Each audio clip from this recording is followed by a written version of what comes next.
What's going on, guys? Welcome back to the Business Breakthrough. I sit down with Joseph Becker, part two, Spirit Contractors. We talk about in-home sales, and we also talk about building that foundation in the business, helping him kind of set the sales for what's next for him. He's working by himself, trying to get a couple guys together, trying to, really honestly pick a niche. We talked about if painting is a good niche for him. We talked about a couple other ones. So, great episode. We talked about a lot of good things that could not only help a new business owner, but refresh some of the points for a existing business owner, somebody that's thriving, some foundational principles here. So enjoy it. The Business Breakthrough starts now. The big question you need to ask yourself every day is, do I own a job or do I own a business? And unfortunately, the majority of contractors out there own a job. That's right, they're a slave to their own business. But the other side of the fence is so much greener, it's so much better, and that's when you're finally fully in control of your destiny, your freedom, your time. And that's what Contractor Secrets is about. It's about taking back our time, building a business with systems, standards, values, procedures, putting yourself in the driver's seat. And that's what it's about. So I'm excited. I'm happy to have you here. Let's dive into the Contractor Secrets podcast. All right, what's going on, everyone? Welcome to the Business Breakthrough. I'm here back with Joseph Becker again. Spirit Contractors. Is that the name of your business, Joseph? Spirit Contractors? Yep. Okay, awesome, man. So glad to have you back. Last time we spoke, really, you told me that you were doing a bunch of things. You were doing a little bit of, exterior remodeling with siding, aluminum. You're venturing into painting. What's changed since the last time we spoke? Well, I think you hit the nail on the head when we spoke last time, which is, I was doing too much stuff. And right now where I'm at, I tried to do painting, and I realized that it's not personally the business for me. But the problem I'm encountering right now is I have all these opportunities in front of me, but I realize that I have to focus on one, but each one has pros and cons, and I just can't seem to make my mind up. Yeah, and that happens. And usually it happens when you're working by yourself and you don't have a team, which I'm pretty certain that you told me last time you were just working with subcontractors. Yeah, my whole team left. Your whole team left. And okay, so that usually happens because chances are that you could do it yourself mostly, right? Yeah. Yeah. So when you can do something yourself, it's hard to turn down the money. And then you get into this momentum swing. The problem is you take on one of those jobs, that job could last 2 to 3 weeks. So by the time you need another job, if you're not actively searching for it, it's going to take you about a week or so to land that other job, not just land it, get the specs in place. If you're doing painting, getting the color situated. So you're going a week without work, and then you wind up taking another job out of desperation. And then you just never really get that momentum going ever. It'll never happen. Is that kind of what's happening currently?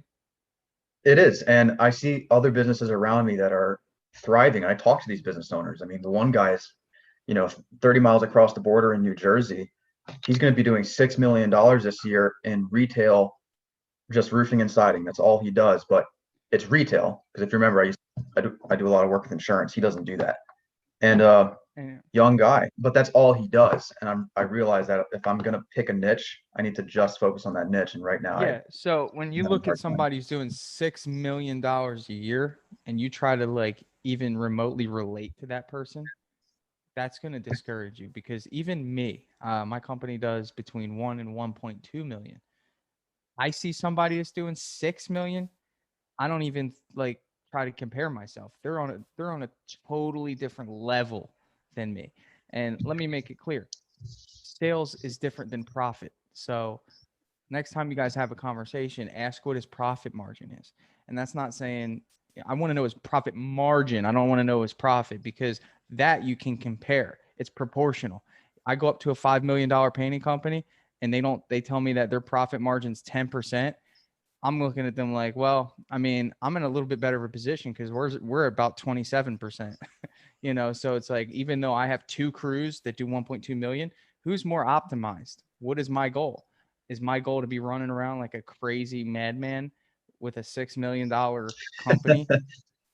No, I mean, it's really not. My goal is to sit here in this office knowing that jobs are being taken care of, customers are happy, and I'm able to sit here and talk to you.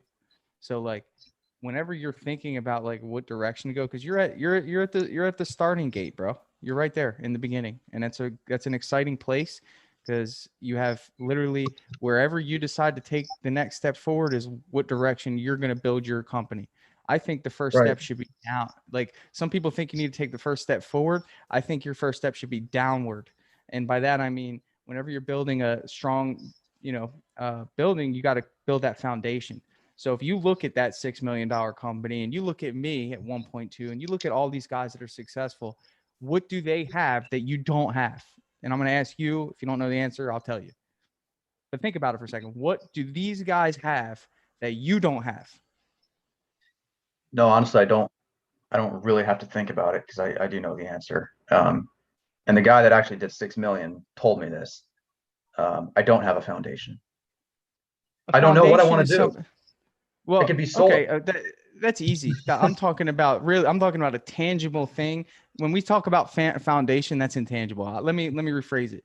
The tangible thing that I have, my strategic advantage, Joseph, his strategic advantage is the fact that he has production assets. That's really what I'm getting at. Like he has Oh, people that he can send on a moment's notice to do the work. Okay, that is the difference. You do not have any production assets. You are not a production asset. You are a production liability. That means that anytime that you decide to do anything other than sales and marketing, you are actually hurting your business. You're going backwards. And that's a hard concept for a lot of people to understand. But if you look retrospectively, you can clearly see that you haven't built any forward momentum anytime that you were on the job. It's because it's impossible. If you're not selling or marketing your company or actively doing so, then your pipeline isn't being filled. Okay. So just keep that concept in mind. What do I have that you don't have? You're very smart. You can easily sell jobs. You're young. You're motivated. You're hungry. All those things you and I share as common personality traits. Okay. But the difference between me and you is that I have 7 to 9 employees at any given time, and you don't. So when the demand goes up, I can supply that demand. When the demand goes up for you, you can't supply it. So there's work out there that you just can't fulfill. So it's not about finding work. We know that's easy. We're in a phenomenal economy right now. We know that selling the work is easy because the competition is number one, very busy. So a lot of people are seeing now that like their closing ratios are going through the roof. Competition's busy, so they can't get to them. And that means that demand is way higher than the supply, which will always happen in this industry. And number two, you're just at a position of you can't get to the 6 million. You can't get to the 1.2 million, even if you tried, because you don't have the ability to fulfill that many jobs. If you look at $1 million painting company, okay, just narrow it down to what it takes to make $1 million. We do 250 houses a year to get to $1 million. That's 4 to 5 jobs a week. Can you by yourself paint 4 to 5 jobs a week? No, you can't. So you need people in places to be where you can't be operating the way you want them to operate. Okay. So I set the foundation of kind of where I want to go with this conversation. I'm open to your feedback. yeah, no, I think that's really valuable. I'm just writing this stuff down. I think right now, you're right. Like the economy is booming. I'm seeing all kinds of successful people, yourself included, and it's inspiring. The problem I'm having is I can't decide what niche, because you've got a very special niche and it's just working out phenomenally. I can't decide what niche. For example, do I You're want to get you're into thinking too insurance hard. restoration? You're thinking too no. You're thinking too hard, dude. You're talking to a painting contractor, and you're in a group of painting contractors. You've painted jobs before. Stop choosing based off of your personal preference. That's the mind shift that you got to have. Your personal preference needs to go out the window. You need to create a sustainable business model. Okay. When you start getting into restoration, all that stuff, I want you to think about this. If I just told you that production is the number one thing that anyone who's successful around you has that you do not have, therefore you need to see, okay, what is the easiest way for me to accumulate production? Okay. So what I say to that is like, if I'm looking to get into restoration, how hard is it going to be to find individuals that want to do restoration versus individuals that want to paint houses? How hard? Probably harder. Probably a lot harder. It's kind of like if you told me that you want to do siding again and you want to do aluminum. It's much harder to find individuals that know that niche, okay, that don't do it themselves and make their own money and run their own business. Okay, so you lose those people. And then you got to find people that know what they're doing, okay? You lose them. So, I mean, if we're That being makes perfectly sense? honest, though, I don't. How do I say this? I've done lots of different kinds of contracting, and I really like the idea of painting. But I literally, if I'm being perfectly honest, every single time I start painting, I want to shoot myself. I feel Remember like what I'm I a said. hypocrite. This isn't about you. This isn't about you. Do you think I like painting? I No, don't know, I'm not. maybe. I'll paint my grandmother's bathroom, or I'll paint my child's room, and I'll have a day of painting that isn't too bad. I'll do an accent wall in the house to make my wife happy. But I'm not a fan of painting. I don't really like painting. I'm a businessman, dude, and you can't be both. I'm sorry. I mean, it's one of those things that if you want, I mean, that's again, what's the goal? Like, if you have that goal in mind of where you want to end up, do you want to be an owner that's in the kitchen? And by that, I mean, if you owned a restaurant and you were the only one who actually knew the recipe and you were in the kitchen every day, you don't get to enjoy the fruits of owning your business and stepping in on your restaurant, watching the system work and collecting a check. Okay. Some people thrive off of being in the kitchen, being in the production, enjoying that process. No problem. Okay. But if you're talking to me and you want to grow, you can't be there. So I think it's a good thing that you don't like painting, because that'll keep you even further away from the actual painting. To be honest with I you, see what you mean. you So, know. okay, the last four estimates that I gave out for painting, um, nobody took. So my close rate sucks. So let's talk about them. Really, I mean, this is my favorite topic in everything is sales, man. So tell me what this process looked like for you. How did you get the information? Let's start there. So the information came through Angie's List. Okay, Angie's List. And how soon? And be honest with me, because I don't get anything. You don't benefit at all if you don't tell me everything in detail, bro. So I'm just telling you, be honest. How long did it take you to contact them from Angie's List when you got the information? Literally right away because I get a notification on my Literally right phone. away. Okay. And how Yeah, soon after that did you get did you book the appointment? about 3 days on average. 3 days, and you went 3 days. What was and you're giving me an example of one of the four. What was the one?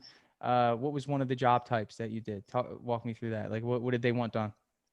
He wanted 2 rooms done, Okay, and he had like 400 feet of moldings and trim that he wanted painted as well. easy job. Okay, so you Yep. went in there and so when you greeted him at the door, what did you say? He said, "How do you do?" Okay, and then what did he say? He said, "I'm good. How are you?" I said, "Nice to meet you. I'm Joe." Didn't shake Okay, hands because of the COVID thing. He had his mask on, so I put my mask on. okay, And he said, "Come on in." So okay. going to the front door, he said, "Okay, this is what we're looking to get done." So he walks me through the whole place. I'm taking notes and drawing sketches. Wow. And then what? And in a couple of weeks, then he asked, what I thought it would cost. I said, I really don't know off the top of my head, but let me get back to you tonight. I'll send you an estimate. Let Okay. me put together an estimate for you. And I said, Wow. "How soon are you looking to get it done?" And he said, "As soon as possible." I said, "Okay, Okay. no problem. Well, I'll get it to you tonight." So it was like 9 at Okay. night, and I sent it to him. Okay. No And then response. So that's I it. followed up a couple of days later. Yeah. And then that was it. What do you say when you followed up? He said that my estimate was like 30% higher than the other guy. So Okay. thanks for my time, but he's going with the other company. Okay. So when you told me when you went into that house, I'll just be honest with you. He gave you the estimate. He walked you through the house, asked you questions, and you're sitting there taking notes, blending in with the wall. And I'm trying to, I just want you to see that the thing about it is, and this is what I teach, because it's so true, man. You did nothing. If that's what you did absolutely nothing to justify him paying more for you than the other person. So it doesn't matter what trade you do. You did nothing. So I'm going to walk you through what I would have done and what I do every time. Okay.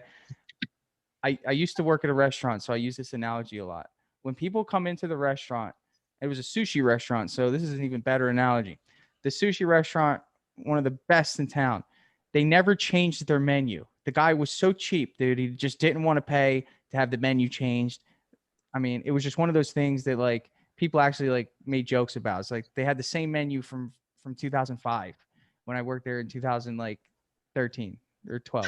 So it was funny, right? But the thing is as the business grew, he continuously added new sushi rolls. And as servers, we were expected to know those sushi rolls and sell those sushi rolls to people, even though they weren't on the menu.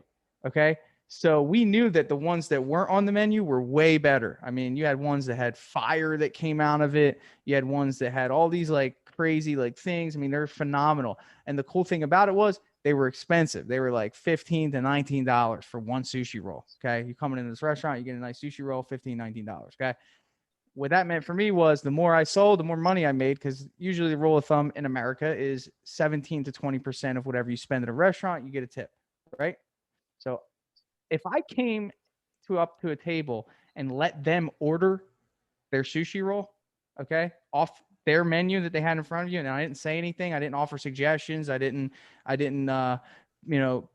build value, I didn't share my expertise, I didn't get them to believe in me and build that confidence, they would order what's on the menu, close it, done. Okay. I wouldn't get anything greater than whatever they allowed me to get because they did it. Okay. So I took that information and I transitioned it into my painting company. So when I went up to a table at the sushi place that I worked at, first thing I would do is say, hey, I know what you want. Okay. This is what I said. I know what you called me for. I know what you want. I'm going to try to bridge both together so you can see the analogy.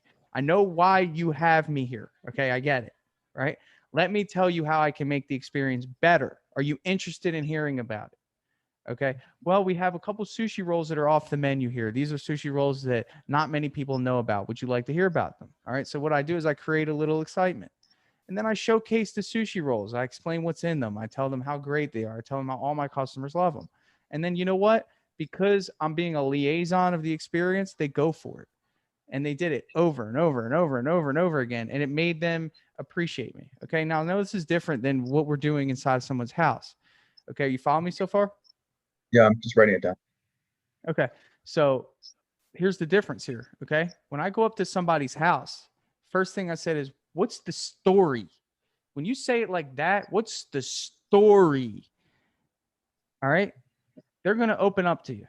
Okay. Because you're asking them to tell you a story. So by nature, we want to tell them what's going on. We know that there's a job that needs to be done, but let's find out if there's anything else other than that job that needs to be done. So he might say, well, my wife has been asking me for a long time to get these rooms painted, or, I had somebody who lived with us for a while that passed away and we want to get these walls freshened up, or, it's been 10 years or whatever it is. They're going to tell you why they want whatever they want done. Okay. And you lock that in. All right. So what's the story? Great. Okay. So you go in and they say, okay, can you show me what you want done? So like you did, go in there and show me. And then as he's showing you, say, hey, have you chosen colors yet? Right. So then that opens up another. Go ahead. So just real quick on colors, I had lunch with the Sherwin-Williams guy, and he said very distinctly, don't be showing them colors. Don't get into that. Just send them to our store and we'll help them pick it out. That's a smart guy. I didn't say show him colors. Don't show him. Yeah, I made that mistake early on. That guy's very correct. Don't do it because you'll lose the focus. We just want to know where they are with the color selection so we can provide more value. Okay. Because like he said, bring them to our store. So let me give you an example how you can utilize your personal connection and bridge the gap between this question. He might say, oh, we're really struggling with colors. And you can say, no problem. Actually, my representative, Joe, said that you can come into his store and he will actually sit with you for a few minutes and show you their, color studio. Right. And then just tell them that Joseph sent you, like, whatever. Right. So it's like one of those things where now what you're doing is you're digging a little deeper than the next guy. Okay. Because when it comes down to him comparing the two quotes, you've solved the problem that the other guy didn't know he was having because he didn't ask. You found out that colors were a major issue. You are solving that problem. You could take it a step further. We do this all the time. Bro, I probably sold so many jobs just because I offer a free color consultation because people don't want to deal with colors. So when they're comparing two things, here's the thing. Hey, have you chosen colors yet? Oh, you haven't? And then they'll start saying, well, we want beiges, we want grays, we want, well, we want this. And I would say, whoa, whoa, whoa. Listen, we will solve that problem. There's 60 million shades of color. We will help you narrow it down. We've never missed. I have a great color consultation specialist that we send to your house for free. She'll spend an hour with you. She'll paint samples on the wall, and we will find those perfect colors for you. Doesn't that sound good? And then they'll say yes. So when it comes down time for them to put our estimates side by side and say, who are we going to choose?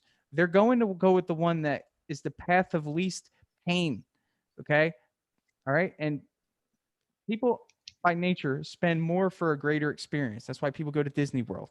That's why people spend more for a balcony view on a cruise. That's why people spend more for a good view or whatever. They want people understand that a greater experience is better than having more money.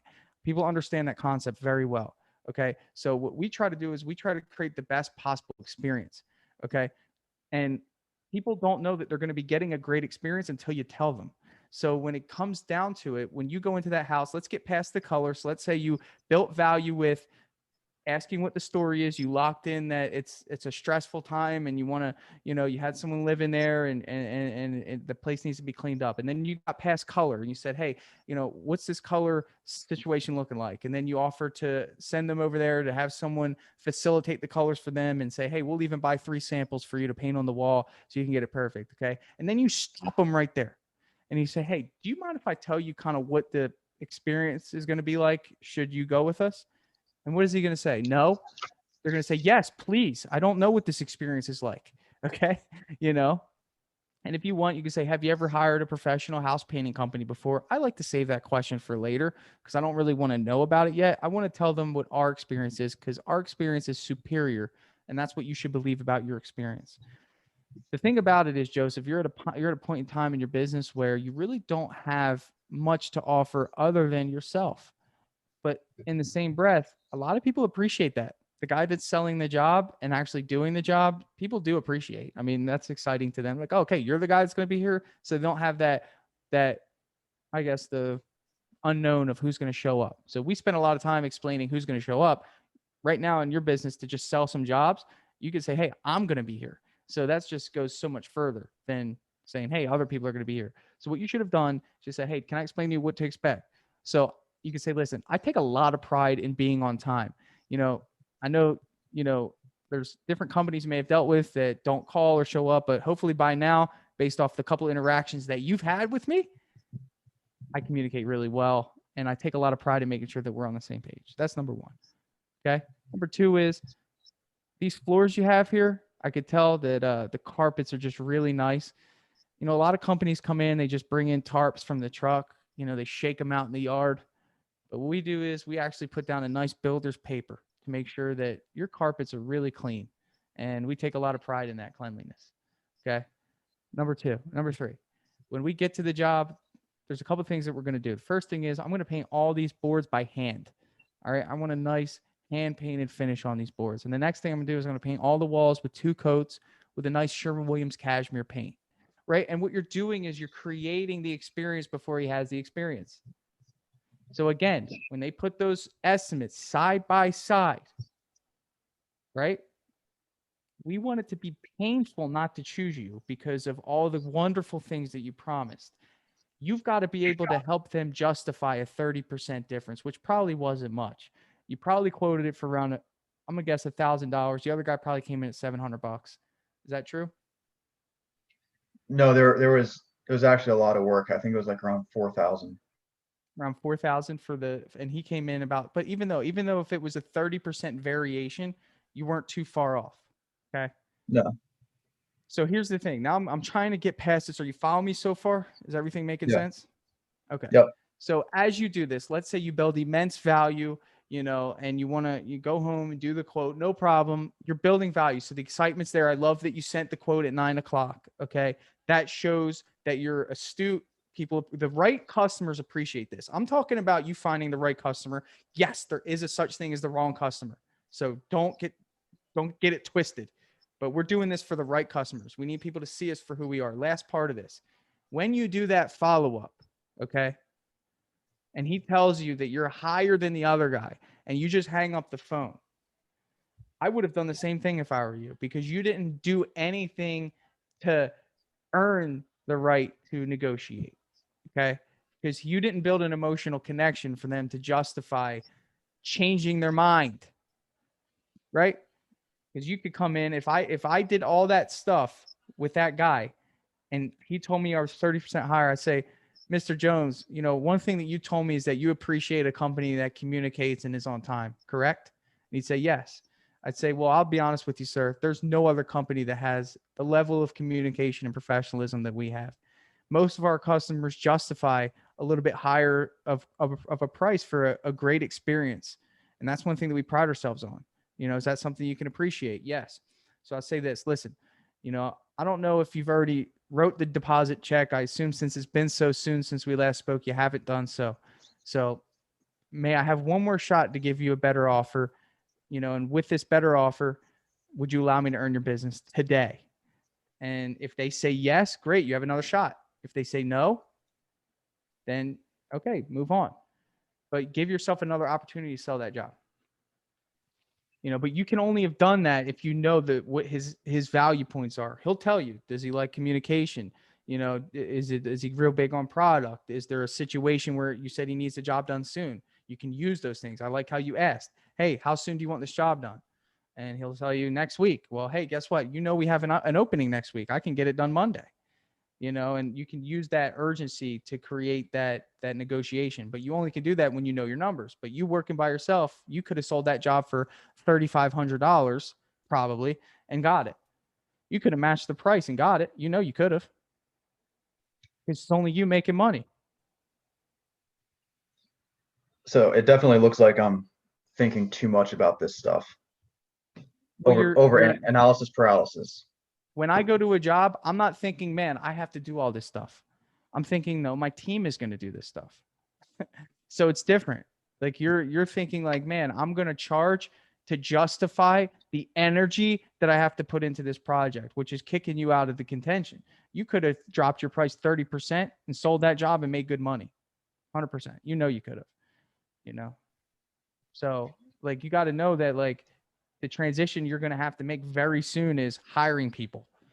Like you've got to start hiring people. And you already said you hate painting. So you're pricing these jobs literally to do exactly what your subconscious mind, says is, I hate painting. I'm going to try to make as much money on this so I can get through it and justify the pain that I'm going to go through by doing this. That's true. Although, like I was saying, if I'm being perfectly honest, there's other opportunities that I want to get into. And I understand it's not what I want, it's what the customers want, but there's the economy is booming. There's a lot of opportunity. And I know that whatever I pick, I've got to stick with it. I don't know if that is next step for you. Well, I mean, we look at a couple variables. You need to start thinking as an investor. Okay. If you had $1 million and you needed to pick a trade to purchase a company from that has easy processes, high margins, easy labor pool. There's no other better company in the world than house painting. There's just not. Residential house painting.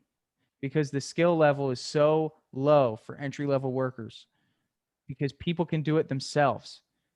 Homeowners can paint their own houses. Homeowners can't put a roof on their house. I mean, they could, but it's rare. Like companies actually market to homeowners to say, hey, do it yourself. And if there's a trade, like do homeowners do tile by themselves? Chances are they don't. Do homeowners install flooring? Sometimes they do that vinyl flooring, but the skill set of the cuts and the angles and all that stuff, no. But what do you see all the time? Homeowners trying to do stuff themselves.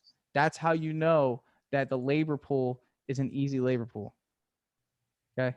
It's like lawn care. You can pay anyone to mow a lawn because the customer can do it themselves.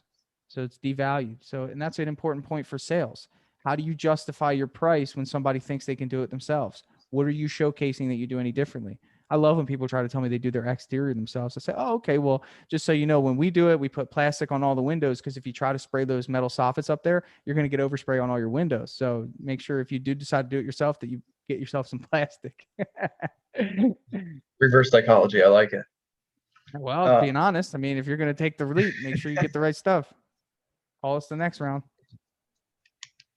Well, right. So right now, what I am struggling with is sales, and I think that's honestly, I think I'm sharing negative energy with people. I think that's why I'm struggling. Of course you are. People feel it, and I think that when you show enthusiasm, it creates confidence. Okay. Um, when you come to a house and you're enthusiastic about their job, it makes such a difference, man. And I think that you're just very frustrated right now. I think that you're going through it, man. I think that you have a lot of ideas, you want to grow, and you can't seem to get that engine to start. And you're at a crossroads. You don't even know what business you want to start.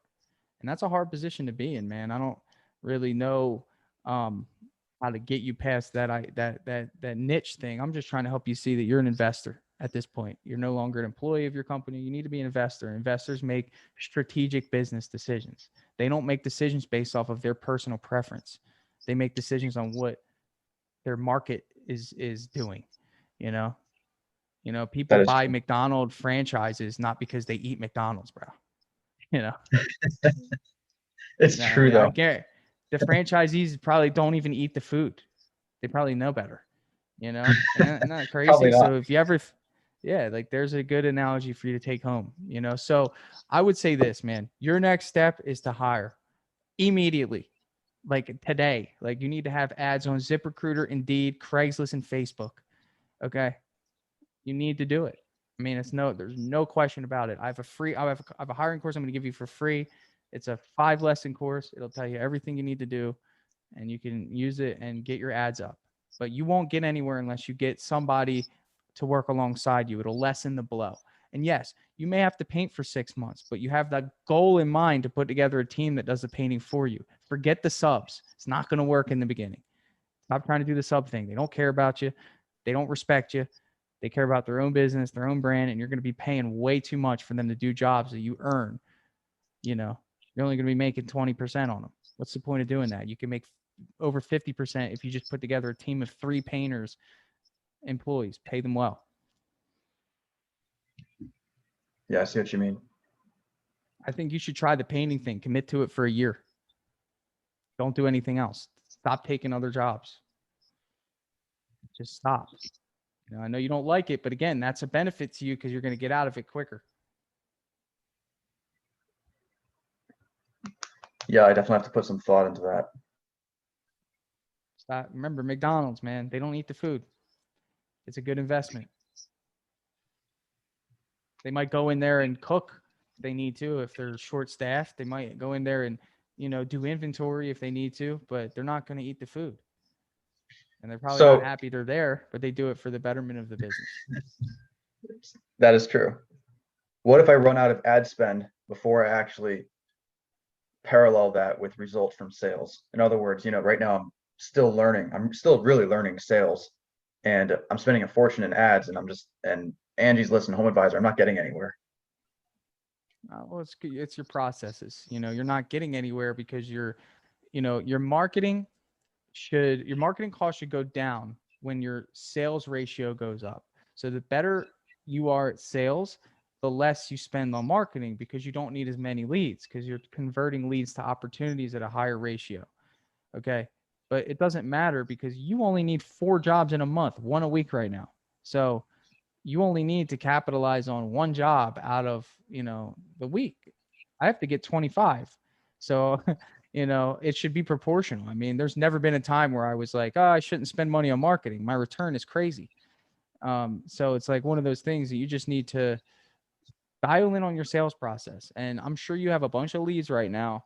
And once you get to that point, you can utilize Dripjobs. Once we launch it, it's something that'll help follow up with your leads for you automatically. That's something that I struggled with early on, is just keeping track of like who I spoke with, who needs an estimate, who got an estimate. And then you could really dial in on that and say, okay, well, this person got an estimate 3 weeks ago. Let me follow up with them and see how they're doing. Okay, this person said that they're moving into a house. Let me make a phone call, see if they actually closed on the house yet. I haven't spoken to these leads that I paid for. So you probably have a bunch of leads that you haven't even talked to yet that are just sitting there that you paid for. You probably have a bunch of leads that have told you, hey, we're not ready yet, and you haven't followed up with. You have a bunch of leads that you've given estimates to that you haven't followed up with. You need to work that pipeline. Like that's part of conversion. So, without even spending more money, I guarantee if I was in your shoes right now, I could find work. Guaranteed, 100%. Am I right? Probably, yeah. Yeah. So go through it, organize them as best you can. And then, just try to hammer out that, but without spending any money. I don't think you need to right now. I think the focus should be get an employee. And here's the thing. A lot of people think like, oh my God, I don't have work. How am I going to find an employee? Okay. Do you have at least $1,000 saved up? Yeah. Okay. Do you have a Sherwin-Williams credit account? Yes. Okay. Do you have room on that credit account or no? Yeah, there's room. Okay. So you can literally finance all your paint and material for an entire month at 0% interest. Okay. And you have $1,000. If you're paying someone $500 a week, that buys you 2 weeks worth of labor, right? If you just hire one person to work alongside you. So, and then what you could do is you could postpone the start date. So you could say, okay, we're going to start you next week. So that gives you 3 weeks to find one job to bring this guy on board. Say, we'll start you next week. And then you have $1,000 worth of, and you're going to get deposit and you're going to get paid in that time. So there's really no reason why you can't hire as if you're already a booming company. They don't need to know you don't have work right now, by the way. Don't give that off. Come across confident when you're hiring somebody, because people who are employees, they have two needs: stability and security. And if you're not exuding that when you're coming across to them as their boss, that's not a good look. You're not going to get quality people. So keep that in mind. Here's my phrase. Would you work for you? And if the answer to that question is no, align your company with what would it take for you to work for you. I like that. Yeah. So those are some things, man, some action steps that I think that you should take. I think it'll help. I think that, when you dial down that sales, that sales process and you hire, I mean, I would spend $500 on ads to get as many people in your pipeline to hire them as possible and pay them well. If you find somebody with experience, pay them well, because they're going to free you, employee of Spirit Contracting. And I changed the name of your company, by the way. Yeah, I actually made a whole new website, Spirit Painters. There you go.